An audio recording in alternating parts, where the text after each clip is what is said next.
اليومين في سورة الأحزاب ورد أعوذ بالله من الشيطان الرجيم إنا عرضنا الأمانة على السماوات والأرض والجبال فأبين أن يحملنها فحملها وأشفقنا منها فحملها الإنسان إنه كان ظلوما جهولا.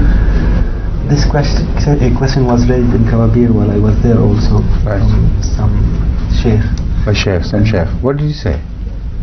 He didn't know how to. The tafsir he gave it. No, somebody asked a sheikh this question. No, he came to our mission himself. Yes. And then raised this question. Raised many other questions. And this one too. Yes, but and wanted an answer from somebody. Who was it who answered? It was me and my brother and. And he was not satisfied with your answers? No. What answer did you give? My brother was answering and. Please. The Amanah which we explained to him, it was the Amanah and the Quran and the Sharia which was given to the Holy Prophet ﷺ to spread it to the whole world. But he said, then explain to me what is if this is the Amanah, what is the Samawat, what is the Jibal, and what is Al-Ard. So they refused to. He refused to accept. Yes. And what other meaning did he attribute to this verse, in which he could explain justify the mention of Samawat, Wal-Jibal, Wal-Ard? And how could they refuse a Samawat and Al-Jibal? So you should have asked counter questions to cut him to his size. Sometimes if you just remain on the answering side, the person who asks questions, he does not understand the folly of his own attitude. So it is essential sometimes to counterattack him. Okay, if this is wrong, tell us what is right. What is the significance of what you believe in? So, but I'll take it up from that point of view. You see, first of all, what is Al-Amanah? That is the question. If it is not the Quran, if it is not the Sharia, what else is the Amanah? It's some money which God wanted to. How stupid of anybody not to immediately understand that Al-Amanah is the Sharia. So the prophets are Amin. They are entrusted with the word of God. This is Al-Amanah. And they discharge their duty towards the people by conveying the Amanah exactly as they had received from Allah. So that is why every prophet has to be an Amin. The word of God, the message of God, this is the Amanah. But other prophets did not refuse that Amanah, to carry that Amanah. But this is something different. This Amanah was refused. By whom? By all the heavenly persons. By heavens, it means the heavenly persons. By earth, the earthly people. The mountains, those who are born with great potentials within them, with great qualities of head and heart, so they are like mountains.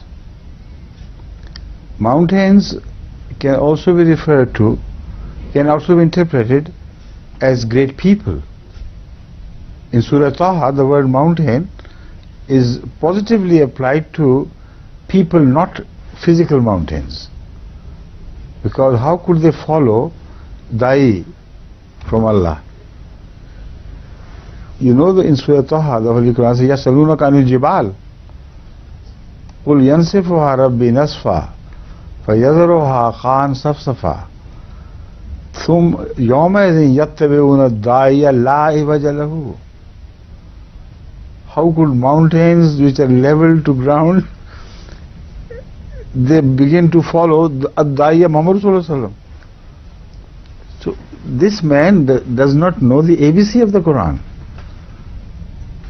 So the Quran does not read a dictionary for explanation. In fact, the Quranic verses support each other and explain each other. If you have the basic knowledge of Arabic, of course that you have, must have, then the rest is for God to teach you Himself through the Quran. The Quran becomes its own teacher. In its own teacher in the sense that the Quran teaches what Quran is to people who are blessed by God or who submit to the will of God with no personal ego of their own.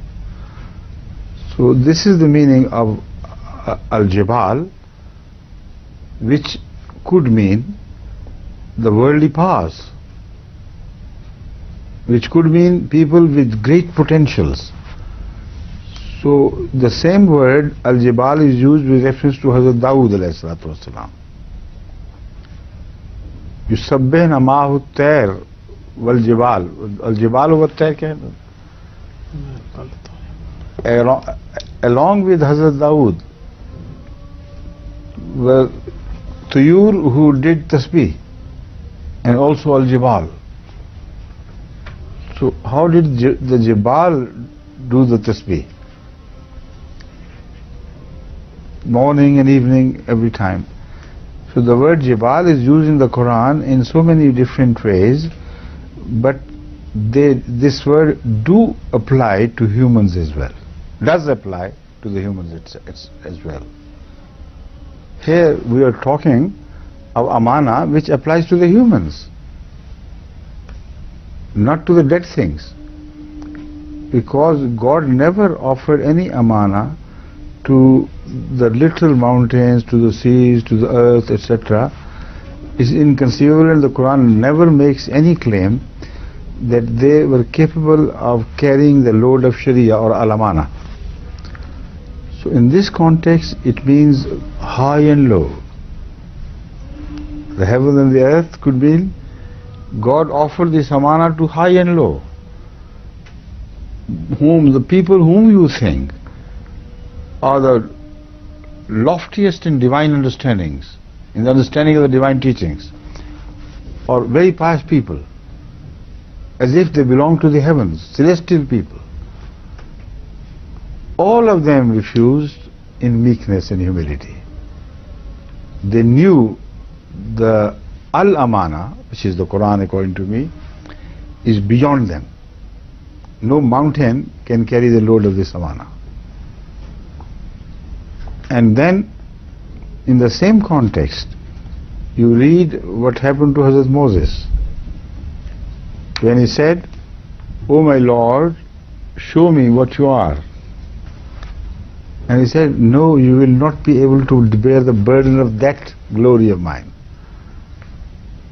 But to convince you, I'll show some manifestation, not that glory, to the mountains. If the mountains can withstand that, then perhaps your question is justified. But when God showed His glory, not His face, but some manifestation of His glory, the mountain was shattered to pieces, like with a very powerful lightning. When it strikes the rocks, they do get shattered. So instead of that, Allah showed comparatively a very minor manifestation in the form of natural lightnings, etc. And not only the rocks were shattered, Moses fell unconscious. So why is a mountain mentioned there? Did it not refuse to carry the Amanah? If Amanah it was, did not it confess that the manifestation of Allah is beyond even mountains, although they appear to be so solid and so huge and majestic? And Moses, a very great prophet, he fell unconscious by the sight of that glory. So who was it? It was Hazrat Muhammad Rasulullah Sallallahu Alaihi Wasallam. Again, the word mountain connects the things. So Allah says the mountains refused. The people of the earth refused. The high and low, Moses refused, who was from heavens. So the mountains, in this sense, heavenly people like Moses, and the earthly people, of course they were not capable of carrying this burden. فَحَمَلَهَا الْإِنسَانِ Al-Insan, the Kamil, the perfect man, he came forward and carried the load. What a beautiful tribute to Hazrat Muhammad Sallallahu Alaihi Wasallam. This is how it should be explained logically, and if somebody refuses, then leave him alone. He is below the understanding of the Quran. Try your best, but then leave him alone. He can't carry the load of Amanah.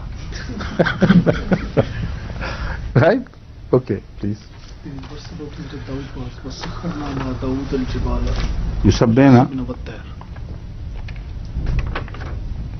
युसब्बिना वत्तैर वकुन्ना माहू भी है कहीं हैं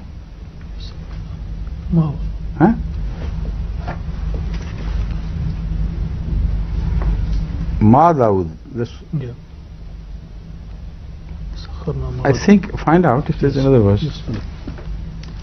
I would like to continue the tafsir of this verse about. Not because I look at the watch, the time is over. Okay. We may take it up later when we meet again, right? Inshallah. Next week. Okay. Now, Ruwayat is mentioned in the incident, in the what happened between Moses and God. The word Ruwayat is pivotal, central to the whole thing. Rabbi Arini. No. Anzur ilaik. Rabbi Arini Anzur ilaik. Now, nowhere has God spoken of any other prophet to whom he appeared with the word Ruwayat, except Hazrat Muhammad Rasulullah Sallallahu Alaihi Wasallam. Because in Miraj, what happened was, the Holy Quran records it and says, Ma kadabal fuadu mara. So Ruwayat was not denied to Ahmad Rasulullah Sallallahu Alaihi Wasallam in the sense that it was not the Ruwayat bil ain, but it was Ruwayat bil qalb. So it is the same Ruwayat which was granted to Hazrat Muhammad Rasulullah Sallallahu Alaihi Wasallam, who was the Ameen of the final, last book of God. So these things are interrelated and well connected and support each other in the meaning. You don't have to put words into the mouth of the Quran. Quran is sufficient for itself. Right?